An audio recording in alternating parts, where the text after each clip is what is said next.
महाशिवरात्रि की रात को सनातन परंपरा में सबसे रहस्यमयी और शक्तिशाली रात माना जाता है।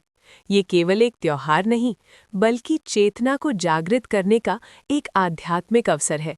कहा जाता है कि इस रात ब्रह्मांड की ऊर्जा सामान्य दिनों की तुलना में कई गुना अधिक सक्रिय हो जाती है। यही कारण है कि सदियों से साधु संत और भक्त इस रात जागकर भगवान शिव की उपासना करते हैं। मान्यता है कि यदि कोई व्यक्ति इस रात सच्चे मन से ओम नमः शिवाय मंत्र का जाप सुन ले या कर ले तो उसके जीवन की दिशा बदल सकती है। जब सृष्टि का आरंभ हुआ तब ब्रह्मा और विष्णु के बीच श्रेष्ठता को लेकर विवाद हुआ। तभी एक अनंत ज्योति स्तंभ प्रकट हुआ जिसका कोई आदि और अंत नहीं था। वही शिवलिंग का प्रथम स्वरूप माना गया। ब्रह्मा ऊपर की ओर और विष्णु नीचे की ओर उस ज्योति का अंत खोजने निकले, लेकिन कोई भी सफल नहीं हुआ। उस दिव्य ज्योति के रूप में भगवान शिव प्रकट हुए और तब से ये रात महाशिवरात्रि के रूप में पूजनीय बन गई। इस कथा का अर्थ ये है कि शिव अनंत हैं और उनकी शक्ति को केवल अनुभव किया जा सकता है, समझा नहीं जा सकता। महाशिवरात्रि की रात को जागरण करने के पीछे भी एक गहरा आध्यात्मिक विज्ञान छिपा है। जब पूरी दुनिया सो रही होती है तब साधना करना मन को सबसे अधिक स्थिर बनाता है। माना जाता है कि इस रात ध्यान और मंत्र जाप करने से मन की नकारात्मक ऊर्जा समाप्त होती है और भीतर शांति का अनुभव होता है। ओम नमः शिवाय मंत्र को पंचाक्षरी मंत्र कहा जाता है, जिसमें 5 तत्वों की शक्ति समाई होती है: पृथ्वी, जल, अग्नि, वायु और आकाश। ये मंत्र मनुष्य को प्रकृति से जोड़ता है और भीतर की चेतना को जागृत करता है। कहा जाता है कि एक बार एक शिकारी जंगल में शिकार की तलाश में गया। रात हो गई और उसे डर लगा कि जंगली जानवर हमला कर सकते हैं। वो एक पेड़ पर चढ़कर बैठ गया। उसे पता नहीं था कि वो पेड़ बेल का था और नीचे शिवलिंग था। रात भर जागते हुए उसके हाथ से बेलपत्र गिरते रहे और वो अनजाने में शिव नाम का उच्चारण करता रहा। सुबह होते ही उसका जीवन बदल गया। ये कथा बताती है कि सच्ची भक्ति में दिखावा नहीं, भावना महत्वपूर्ण होती है। महाशिवरात्रि को भगवान शिव और माता पार्वती के विवाह का भी प्रतीक माना जाता है। ये केवल 2 दिव्य शक्तियों का मिलन नहीं, बल्कि शिव और शक्ति के संतुलन का संदेश है। शिव चेतना है और शक्ति ऊर्जा। जब दोनों एक साथ होते हैं तब जीवन में संतुलन और पूर्णता आती है। इसलिए इस रात विवाह योग्य युवक युवतियां भी विशेष पूजा करते हैं। इस रात 4 प्रहर की पूजा का विशेष महत्व बताया गया है। हर प्रहर में शिवलिंग पर जल, दूध, दही, घी, शहद और बेलपत्र अर्पित किए जाते हैं। इन सभी का एक प्रतीकात्मक अर्थ है। जल शांति का प्रतीक है, दूध पवित्रता का, दही समृद्धि का, घी शक्ति का और शहद मधुरता का। बेलपत्र शिव को सबसे प्रिय माना जाता है क्योंकि उसके 3 पत्ते त्रिदेव और त्रिगुण का प्रतीक होते हैं। आध्यात्मिक दृष्टि से महाशिवरात्रि आत्म परिवर्तन की रात है।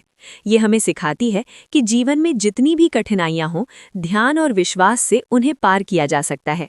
भगवान शिव को भोलेनाथ कहा जाता है क्योंकि वो बहुत सरलता से प्रसन्न हो जाते हैं। उन्हें भव्य पूजा की आवश्यकता नहीं होती, केवल सच्चे मन की आवश्यकता होती है। माना जाता है कि इस रात शिव मंत्र सुनना भी उतना ही प्रभावी होता है जितना जाप करना। जब मंत्र की ध्वनि कानों के माध्यम से मन में प्रवेश करती है तो वो भीतर की नकारात्मकता को धीरे धीरे समाप्त करती है। कई लोग इस रात मंदिरों में जाकर भजन कीर्तन सुनते हैं, जबकि कुछ लोग घर में दीपक जलाकर ध्यान करते हैं। महाशिवरात्रि हमें ये भी याद दिलाती है कि विनाश और सृजन एक ही प्रक्रिया के 2 भाग हैं। भगवान शिव को संहार का देवता कहा जाता है, लेकिन उनका संहार हमेशा नए सृजन का मार्ग बनाता है। जैसे रात के बाद सुबह आती है, वैसे ही कठिन समय के बाद सुख आता है। कहा जाता है कि यदि इस रात कोई व्यक्ति अपने भीतर की बुरी आदतों को छोड़ने का संकल्प ले तो उसे सफलता मिलती है, क्योंकि ये रात आत्म अनुशासन और जागरूकता की रात है। ध्यान करते समय जब मन शांत होता है तब व्यक्ति अपने वास्तविक स्वरूप को पहचान सकता है। यही शिवत्व है, भीतर की शांति और संतुलन। भारत के कई प्राचीन मंदिरों में महाशिवरात्रि का उत्सव अत्यंत भव्य रूप से मनाया जाता है। काशी विश्वनाथ, सोमनाथ, महाकालेश्वर और केदारनाथ जैसे मंदिरों में लाखों श्रद्धालु इस दिन दर्शन के लिए आते हैं। मंदिरों में घंटियों की ध्वनि, मंत्रों का उच्चारण और दीपों की रोशनी वातावरण को दिव्य बना देती है। योग परंपरा में महाशिवरात्रि को चेतना के जागरण की रात कहा गया है। ये वो समय है जब ध्यान करना सबसे अधिक प्रभावी माना जाता है। रीढ़ की हड्डी सीधी रखकर बैठना और धीरे धीरे सांस पर ध्यान देना मन को स्थिर करता है। यही कारण है कि कई लोग पूरी रात ध्यान में बिताते हैं। भगवान शिव का स्वरूप भी हमें जीवन का गहरा संदेश देता है। उनके जटाओं से बहती गंगा ज्ञान का प्रतीक है, तीसरा नेत्र जागरूकता का, गले का सर्प भय पर नियंत्रण का और त्रिशूल 3 गुणों पर विजय का प्रतीक है। उनका शांत चेहरा ये सिखाता है कि परिस्थितियां कैसी भी हों, भीतर की शांति बनाए रखना ही सच्ची शक्ति है। महाशिवरात्रि का व्रत भी आत्मनियंत्रण का अभ्यास है।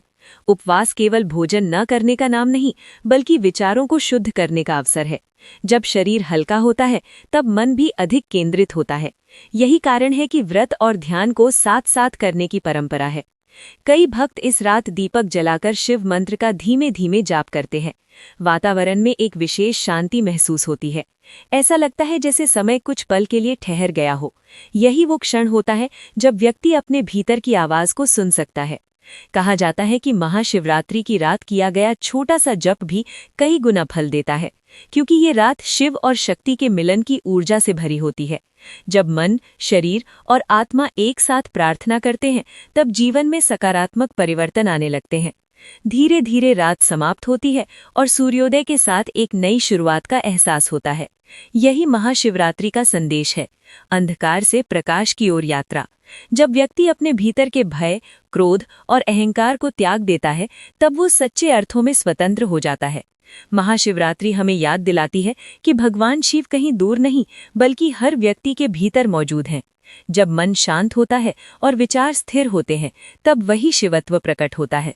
इसलिए इस पवित्र रात को केवल एक परंपरा की तरह नहीं, बल्कि आत्म जागरण के अवसर की तरह मनाना चाहिए। और अंत में बस एक सरल सा संदेश, इस महाशिवरात्रि कुछ पल शांत बैठकर ओम नमः शिवाय मंत्र को सुनिए या जपिए। हो सकता है आपको कोई चमत्कार दिखाई ना दे, लेकिन भीतर एक नई शांति का जन्म जरूर होगा। यही भगवान शिव की सबसे बड़ी कृपा है।